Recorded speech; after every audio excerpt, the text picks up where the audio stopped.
สวัสดีครับทุกคนยินดีต้อนรับเข้าสู่ช่อง NJ Story นะครับสำหรับคลิปนี้นะมีเคสหนึ่งส่งมาให้ผมช่วยดูให้ช่วยแก้ไขให้ว่าGoogle Map เนี่ยพาไปทางตันนะครับเพราะเป็นสถานที่ท่องเที่ยวเนาะแล้วพอลูกค้าเสิร์ชเนี่ยแล้วก็เปิดนำทางไปปรากฏว่าเป็นทางตันทำอย่างไรดีนะฮะสำหรับคลิปนี้ก็ก่อนไปรับชมอย่าลืมกดไลค์กดแชร์กด Subscribe กดกระดิ่งแจ้งเตือนคลิปจากช่อง NJ Story ด้วยนะครับผมอย่างแรกเลยนะครับทุกคนเจอหน้านี้นะครับ ก็คือเสิร์ชนะครับเนี่ยล่องแพนะครับล่องแพโดยครูโดมนะครับล่องแพเป็นเหมือนกับแพไปไหนละล่องแพลำโดมน้อยภูช้างอย่างนี้แล้วพอกดนำทางเนี่ยปรากฏว่าแผนที่มันพาไปแบบนี้ครับปุ๊บเห็นป่ะเลี้ยวแบบนี้นะแล้วก็ไปทางนี้ปรากฏว่าทางที่ไปนะครับตรงเนี้ยนะตรงเนี้ยที่ขึ้นมาเนี่ยเป็นทางตันเป็นทางตันแก้ไม่ได้ทุกคนเป็นทางตันทำยังไงดีทีนี้วิธีการนะครับที่ถูกต้องเนี่ยถ้าจะไปให้ถูกนะมันต้องมาจากถนนใหญ่แล้วก็วิ่งเข้าทางนี้นะครับแล้วก็วิ่งตรงมาแบบเนี้ยถึงแน่นอนแต่ Google Map มันพาไปทางนี้แล้วลูกค้าไม่รู้นะครับแล้วก็ไปเสียเวลาเป็นชั่วโมงนะสิ่งที่เราทำก็คือเปิดหน้านี้ไว้ก่อนอย่างแรกนะก็คือเอ่อเสิร์ชสถานที่ที่ต้องการนะครับแล้วก็ลองให้เขานำทางจากที่อื่นดูนะว่าเส้นทางเป็นแบบไหนเปิดแล้วเปิดด้านนี้ทิ้งเอาไว้แบบนี้นะครับจากนั้นไปเปิดอีกหน้าหนึ่งนะครับเปิดหน้าต่างนะครับของ Google Chrome เนี่ย2หน้าแบบนี้นะอันนี้อันแรกใช่ป่ะเมื่อกี้นี้อันนี้อันที่2นะครับเปิดหน้าต่างที่2ไว้แบบนี้นะครับแล้วก็ตั้งค้นหาสถานที่ที่ต้องการแบบนี้มันก็จะขึ้นแบบนี้นะครับปล่อยไว้แบบนี้นะนี่คือที่ต้องการถูกป่ะจากนั้นครับเราก็มากดทาง3 ขีดนี้นะทุกคนอยู่ตรงนี้นะ3 ขีดบนนี่นะแนวนอนนี่นะครับกดให้เรียบร้อยมันจะขึ้นป๊อปอัพแบบนี้โผล่ขึ้นมามีป๊อปอัพนี้ขึ้นมานะเราก็ทำการนะครับแก้ไขแผนที่ตรงนี้แก้ไขแผนที่นะครับ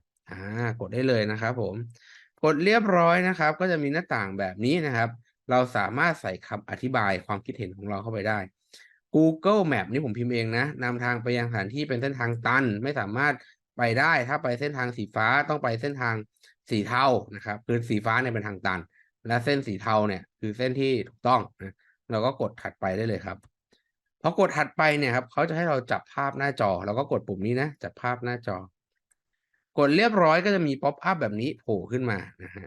สิ่งที่เราต้องทำก็คือกดแท็บอื่นตรงนี้ที่เราเตรียมเอาไว้อันแรกนะกดแท็บอื่นพอกดแท็บอื่นเสร็จใช่ไหมก็จะเจอแท็บที่เราเตรียมไว้เนาะ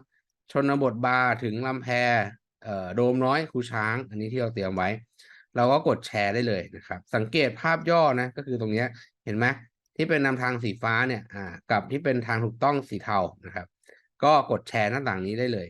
พอกดแชร์ก็จะขึ้นหน้าต่างลักษณะแบบนี้ขึ้นมานะครับเราก็กดส่งได้เลยครับกดส่งไปเรียบร้อยนะครับ Google ก็จะทำการตรวจสอบเพื่อจะแก้ไขให้กับเรานะแต่ว่ามันมันไม่ได้แก้ไขให้ทันทีถูกป่ะ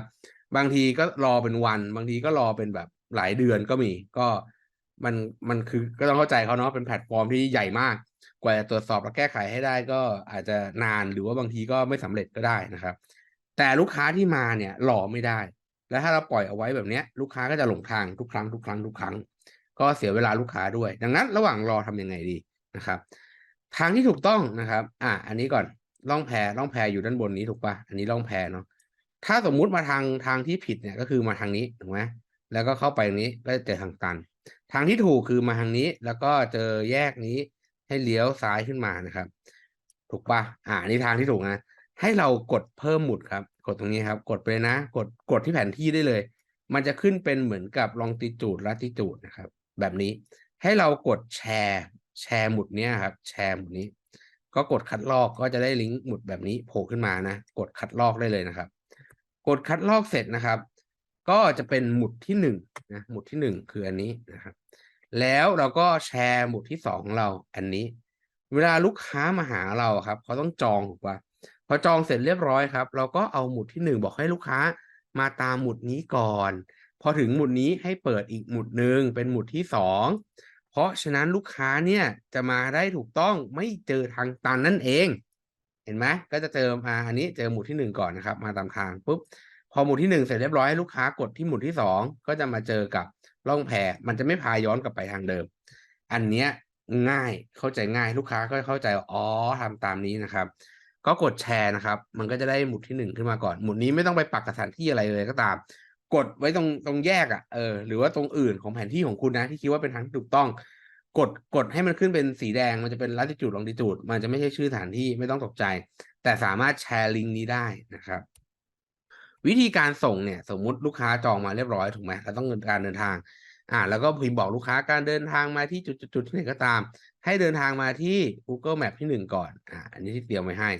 จากนั้นให้ไปต่อหมุดที่2นะครับปุ๊บแล้วก็ใส่หมายเหตุเนื่องจากว่าถ้าไปตามหมุดที่1ก่อนเนี่ย Google Map จะพาไปทางตันไม่สามารถไปต่อได้ส่งให้ลูกค้าแค่นี้ผมว่าลูกค้าอ่านแล้วจะเข้าใจก็คือให้มาอันนี้ก่อนแล้วก็มาอันที่2เหมือนกับเป็นการอำนวยความสะดวกให้กับลูกค้าแต่ถ้าเราสมมุติพิมพ์ไปบอกว่าอ๋อพี่ถ้ามาทางนี้ทางตันนะพี่ต้องไปเลี้ยวซ้ายนู่นก่อนนี่ก่อนลูกค้าอาจจะจำไม่ได้แล้วก็ต้องโทรคุยกันมันเขาเรียกว่าไม่มีประสิทธิภาพและอาจจะหลงอีกก็ได้นะก็เป็นไปได้ดังนั้นผมคิดว่าก็ทำเป็นแบบนี้แล้วส่งให้ลูกค้าทีเดียวเลยเขาก็ได้สามารถมาที่1ก่อนไปที่2ต่อได้ไม่เจอทางตันนั่นเองถือว่าเป็นเซอร์วิสมายให้กับลูกค้าอีกทางหนึ่งนะครับ โอเคสำหรับคลิปนี้ก็จะจบแต่เพียงเท่านี้แต่ถามว่าเอ๊ะแล้วสุดท้าย Google แก้ได้ไหมอันนี้ก็บอกเลยว่าเคสนี้รอมา2 เดือนแล้วก็ไม่ได้เกิดประโยชน์อะไรขึ้นมานะครับดังนั้นใช้แบบนี้ไปก่อนแล้วพอไปแบบนี้บ่อยๆนะครับคนที่เดินทางไปถึงจุดที่2บ่อยๆเดี๋ยว Google มันก็จะรู้เองครับมันจะเรียนรู้มันมี AI ในการ Machine Learning ว่าทางที่คนไปเป็นประจำคือเส้นทางนี้นะเส้นทางนั้นนะไปไม่ได้นะครับ